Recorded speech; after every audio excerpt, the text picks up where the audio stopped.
संध्या होते ही हरिद्वार का वातावरण धीरे धीरे अलौकिक हो जाता है। आकाश के रंग बदलने लगते हैं और गंगा जी की लहरों पर पड़ती आरती की रोशनी मन को मंत्रमुग्ध कर देती है। हर की पौड़ी पर होने वाली गंगा आरती, शंखनाद, मंत्रोच्चार और दीपों की श्रृंखला आत्मा को भीतर तक छू जाती है। दीपों का प्रवाह ऐसा प्रतीत होता है मानो श्रद्धा और प्रार्थनाएं गंगा जी में साथ बह रही हों। ये क्षण न केवल देखने योग्य होता है बल्कि महसूस करने योग्य भी होता है। हरिद्वार में प्रातः से रात्रि तक गंगा जी का स्वरूप एक संपूर्ण आध्यात्मिक यात्रा जैसा अनुभव कराता है। प्रातःकाल ब्रह्म मुहूर्त में जब हल्की धुंध गंगा जी के पावन जल पर छाई होती है तब वातावरण अत्यंत शांत और दिव्य प्रतीत होता है। दूर दूर से आए श्रद्धालु गंगा स्नान कर अपने तन मन को शुद्ध करते हैं और उगते सूर्य को अर्घ्य अर्पित करते हैं। उस समय गंगा जी का प्रवाह मानो नई ऊर्जा, सकारात्मकता और जीवन का संदेश देता है। पक्षियों की मधुर चहचहाहट और मंदिरों से आती घंटियों की ध्वनि वातावरण को आध्यात्मिक बना देती है। दिन चढ़ने के साथ साथ हरिद्वार में चहल पहल बढ़ जाती है। दोपहर के समय गंगा जी का जल सूर्य की किरणों में चमकता हुआ स्वर्णिम दिखाई देता है। घाटों पर बैठे साधु संत ध्यान, योग और सत्संग में लीन रहते हैं। वहीं श्रद्धालु गंगा जी के तट पर बैठकर शांति का अनुभव करते हैं।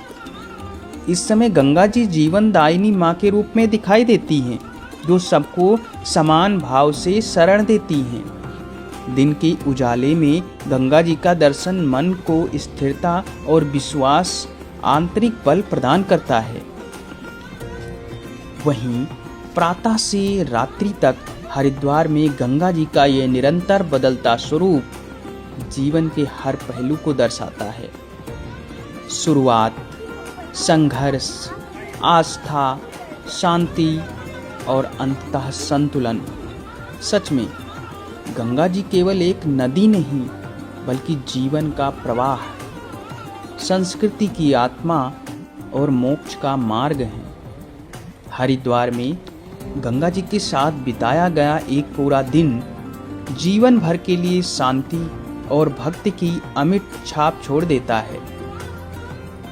हरिद्वार में संध्या की आरती आत्मा को परम शांति का अनुभव कराती है। जो भी श्रद्धालु माँ गंगा के पावन तट पर प्रातःकाल से लेकर के और सायंकाल तक अगर यहाँ बिताते हैं, वे अपने जीवन की अलौकिक यादों में उस दिन को याद रखते हैं। दूर दूर से यहाँ देश के कोने कोने से श्रद्धालु माँ गंगा में पावन स्नान करने के लिए पहुँचते हैं। आने वाले अगले साल में 2027 में यहाँ पर अर्धकुंभ का आयोजन होना है, जिसके लिए तैयारियां पूरी कर दी गई हैं।